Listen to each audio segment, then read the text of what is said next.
Welcome to Lifestyle by Design, helping you solve everyday challenges. I'm Karen Jacobs, a professor at Boston University and a Brookline Rotarian. And here's my co-host. Hi, and I'm Andrea Kelso. And today we have two wonderful guests to share with you. We have Sarah Tuberty. She's an entry-level doctoral occupational therapy student at Boston University. She is president of the Sargent College BU Rotaract Club. She is on the leadership team of Camp Winning Hands, and she's an American Airlines flight attendant. And we also have Thomas Brown. He is a certified peer specialist and founding member of the Eastern Mass Peer Network, and he's a trauma educator. Thank you both so much for joining us tonight. Good to be here. We're really excited that you're here. And we're going to talk about lived experiences. So Thomas, let's have you start and just talk about, what you've been doing, how you got there. Sure. And then we'll bring Sarah in as well. Okay, fantastic. So my lived experience is that I survived about 18 years of really extreme physical and sexual assault growing up. So that was my entire childhood and adolescence. That's what brought me to adulthood. And as an adult, I really struggled a lot and saw a lot of therapists and decided at one point that I wanted to become either a clinical psychologist or a mental health counselor. And while I was going through that process, I had a really difficult time, and I went through a period, and all of the trauma that I had experienced kind of came up all at once, and I went through a 2-year struggle where I wasn't able to work, and I could barely get out of my house. And finding my way through that, and coming to the other side, I discovered that I wanted to do something different in mental health. And instead of being that therapist or being the counselor who would kind of help people direct their lives and tell them what they needed to know, I wanted to come from a different place, and I wanted to be able to share my own lived experience. Because I realized that all the years that I had spent looking for help with therapists and psychiatrists, what I was really looking for was that connection, somebody who understood what it was that I went through, someone that could help humanize me and make me feel more connected to the world.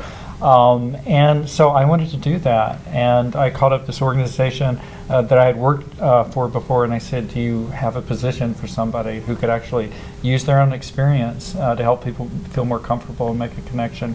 And she said yes. As a matter of fact, 6 months ago, the Department of Mental Health mandated that we hire peer specialists, and one of the core components of the job description is to be open about the lived experience.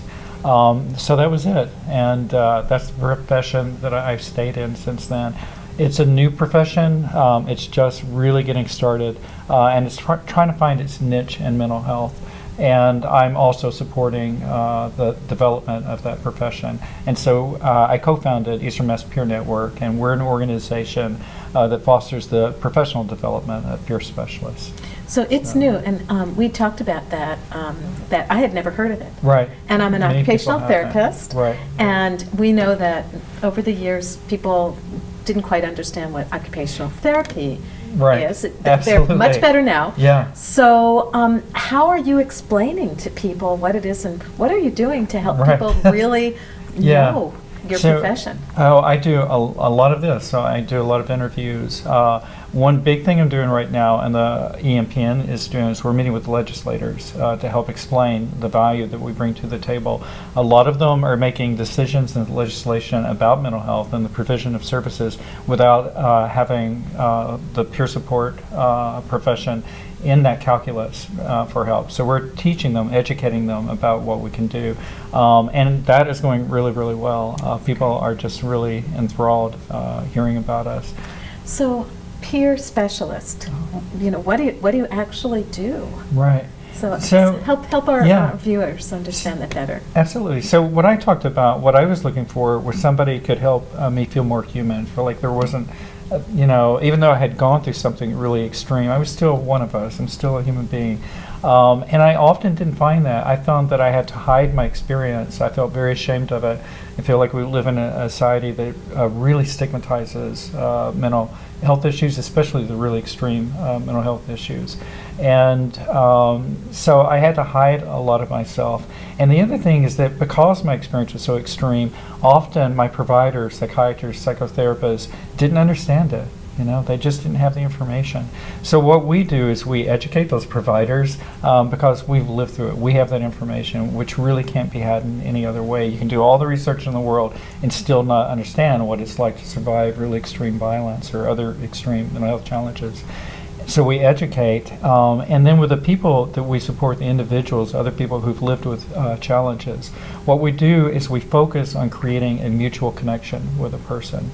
So often in psychotherapy and psychiatry, you've got a person here, and then you've got the person being helped, and we even that playing field. And what that creates is an incredible sense of safety with a person, and a sense that no one's better than the other. And one thing that really stands out about us is that we recognize that we benefit from the person we're supported, as well as they're benefiting from our knowledge and our experience. And so that's safety. Creating that connection, that human connection, is really what we're most about. Because often, again, people who've lived through really extreme experiences lose that connection with others. They find themselves isolated often and not part of any one community. So we try to help build that community back up. That's wonderful. That's really powerful. And I think you're really honing in on the word community in the organization that I'm involved in. We do a lot of work with individuals with mental health issues, and that's one of the biggest things that we do in our work is to bring them back into the community. Right. Absolutely. Because having that sense of community is one of the best ways you can really help protect someone from suicidal tendencies, for example. We deal with a lot of those individuals.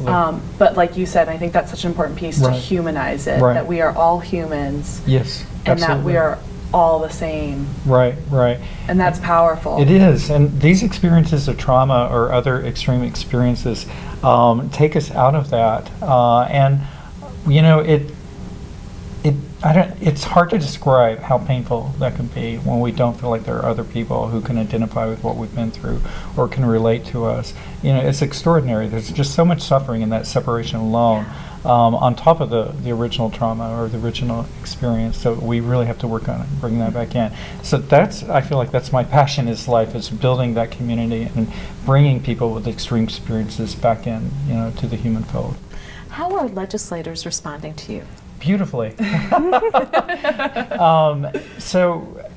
Wow, people are really excited that we're out there and that we're doing what they're doing. People are really impressed. And I feel like often new professions stay unpopular for a really long time before they become really well known. And not unpopular like not positive, but just unpopular that people don't know about us. When legislators find out about us, they're kind of blown away that they haven't been aware of us yet, because they see the good that we're doing, and they can see that they can see that we feel an extremely essential niche, and bringing that lived experience, the understanding that we have. So it's incredibly positive. People are just so happy to help. So it's a rewarding experience to go knocking on those doors. And it feels like in a lot of ways we're at this almost turning point in a lot of ways where people are really starting to pay attention and listen. And there are national conversations around this on a number of different levels, really. Absolutely. So I think that your advocacy on that is so beneficial, important. It's timely. It's a good time for it. Yeah, and it's really important. Yeah, absolutely. So, talking about lived experiences, Sarah. Yes. How about sharing yours? Wonderful. So a lot of the things that you were saying, Tom, are very similar to my own lived experience. I was born with missing some fingers on my left hand, from which there was no explanation other than it just happens, and that this is how we were born. So my parents didn't have a whole lot of resources in sort of how to navigate all of that conversation. And then I got linked up with Shriners Hospital, and I had a few experimental surgeries performed on my hand to try to make it more functional. So I was given a thumb. They were able to move some bones around and cut the space open so I could be able to pinch things, which ended up being really fabulous. And then I've since stayed involved in the Shriners Hospital since then. There's also this camp that they put on when I was about 19. I was back volunteering at the hospital trying to see what type of careers I wanted to be involved in. And they started this camp called Camp Winning Hands, and it's for children who have congenital limb differences. And the congenital aspect is really important because oftentimes children who are born with limb differences don't have an explanation very similar to mine. It's nothing that my mom did or didn't do. It's not that there was medications that she was taking or wasn't taking, or that she failed. So there's a lot of that guilt that sort of surrounds that, but there wasn't anything. These things happen. It's very much within human variation, and that I'm a human and this is what I look like, and it's not to be any different or less than anyone else. Very similar, I think, to your experiences and what you're saying, that these are things that are within the human experience and it's not to be taken as separate. Whereas I felt when I was growing up, I had a lot of friends. I'm very involved in lots of things, so I would make friends very easily on the playground, and my parents would navigate that conversation for me when I was younger, in that if anyone asked, they'd be like, oh, just like Sarah has brown hair and green eyes, she has no fingers. Just like you have black hair and brown eyes, that's just sort of how things are, and she likes basketball, so go do that. But then I switched schools when I was in 3rd grade. So I went to an entirely new city with an entirely new peers. And that was very devastating in the sense that I didn't have any of my allies that were friends when I was in pre-K and in 1st and 2nd grade, who sort of grew up with me and grew up with this being a norm. Instead, I was not only a new student into a new program. There was only 2 new students that added that year. I then became the one that had this different hand, and then that was very alienating. So I had to approach all of the different groups and ask if I could participate, and they would say no. So it really challenged my sense of self, and like all self-confidence that I had escaped, and it became something that I thought I was less than, because those were the messages that I was receiving, but no one knew how to navigate that conversation. So they didn't know how to approach me. I didn't really know how to approach them because I had never encountered that before. So now all of a sudden I'm this new, different person, and then sort of thinking back and how silly it was that I was very thankful that one group wanted allowed me to play with them, and they were playing house, but I had to be the cat because my hand looked like a paw, and I was so desperate for friends that I was like, okay, I'll be the cat. Yeah. And sort of that was very hard for me, and I had a lot of that different psychology because I didn't have a traumatic experience. My hand was never painful outside of the causing me physical pain, and I don't have that answer. I can't say, this is what happened to me. So there's a lot of, I was born different, I was made different, I was made imperfect, like I'm disfigured, I'm disformed. Like these are all labels that have been associated with my life since I grew up. So I worked really hard to sort of make peace with myself and make peace with that experience, to then believe that I'm not disfigured or disformed, that I am in fact within human variation, which gets back to the summer camp that I am very happy to be involved in. Shriners Hospital and then the UCSF Benioff Hospital out of Oakland put this on together. There's 2 very fabulous women, Ginny Gibson and Janice Conroy are 2 directors, and it's designed specifically for children that have congenital differences so that they can be able to have these similar conversations with themselves. And it's actually quite common. I don't remember the stats on it right now, but I realized when I was 19 that an hour and a half away was another child who was the only child in all of his school systems that was growing up with a limb difference. It was very similar to mine. So the camp is wonderful in that there's just lots of fun camp things to do there. So they can try climbing a rock wall, they can do horseback riding, they can have campfire songs and games, and there is a space that allows the children to explore with each other and sort of talk about what things are hard. Big things that come up are, especially for the younger children, is starting a new school or starting a new team, and how to convey that I am still a valued and respectable human, and I can still participate, and I do still like these things regardless of what my upper extremities look like, that I am still valued and can contribute. And then it also allows them to talk things about what dating's like and how do people approach you. And when you're talking about hiding, I very much hid my hand. After that experience when I was 8, so many people saw it, and it was such a highlight that, oh, she's the girl with the weird hand, that's what became my identifying marks, not the one who draws nice, or the one who laughs at jokes, or something like that. It was the one with the Barbie hand was the name I was called, which I think is silly, but yes, so it moves on from that they're able to sort of talk about all of those and how to handle conversations that aren't necessarily the most respectful that sort of comes their way, and learn how to navigate that conversation. And then they're also able to engage in things like the rock wall, where they can try that in a safe environment with other children who have similar arms, and they can be able to explore with each other. It's been really fun watching a group of 8-year-olds sort of talk about how they're going to climb up the wall and what parts of their bodies they can use to be able to achieve that. So it's been really fun to watch them, and then they can bond and know that someone else is living through that same experience. And it's really fun watching them, that they're like, oh, I do that too. This is how I tie my shoe with one hand or something. So it's really beautiful and magical for that to happen, and something that we can give to children. So hopefully that if they do have those sort of hard experiences where they are interacting with new people who aren't necessarily as accepting of them, that they can remember that there's this whole community, that they're not alone. Because I definitely grew up feeling very alone. And my parents didn't know how to process any of that. None of my friends did. So that's what I really enjoy about camp, and then has since led me to occupational therapy, because I spent my entire camp there, and it's I've been a part of it for the past, this will be our 9th year, and I'm on the planning committee, so I help develop programs for it, which is all fun. Last year was Hollywood themed, and I was just thinking that this is my favorite week of the year, and how can I make that week my life?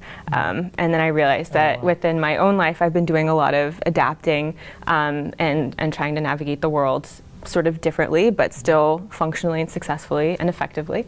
And then I was led to OT, and I was like, yes, this is how I can do it. This is how I can make the summer camp my whole life. That's great. That is fantastic. Beautiful. Yeah, and you know, there's such parallels A lot. Yeah. between. Absolutely. Talk about what you heard that were parallels. So this being separate, and being seen as different, I just so relate to the pain of that, and it's really easy to understand what you're talking about, even though we're talking about different kinds of challenges. It's just so painful, and when I think of children going through that, and myself too, there were things happening to me at home that no one knew about, and I felt so ashamed of. And the things that were happening were so awful that I thought that if anybody knew, they would just hate me, or like no one would ever talk to me again, that I would be the one blamed. And what's really sad then is that when I became an adult, I felt like I had to hide that. And so I was even, going into a psychology program, thinking there's no way in hell I was ever going to say that I had actually lived through these things that I'm being trained to work with. And so finding the community was really extraordinary, finding the peer support community, and it saved my life. And I used to think about suicide on a daily basis, and when I found peer support, that just completely disappeared. So that says a lot about what it is to feel separate from people, and then what it's like to find community, how important that is. But I have to say also that one thing that has been really painful once I found that community is that when I actually started disclosing that in the mental health field that I'm a person with this lived experience, the people who weren't in the peer community, I ended up experiencing a lot of judgment on that, and that was unexpected. It was really painful. It's very much reflected in our pay. Peer specialists make so little money, even though we bring so much to the table. So that kind of discrimination, it's kind of on all levels. You see in people's way that people relate to you, whether you're included on management meetings and all sorts of things. And that's something that the peer support profession is really struggling with right now. And we're gaining a lot of ground. Where DMH just mandated that we be in upper level management positions, and that we're included in all levels of policy making. But it's a struggle and a bit of a battle.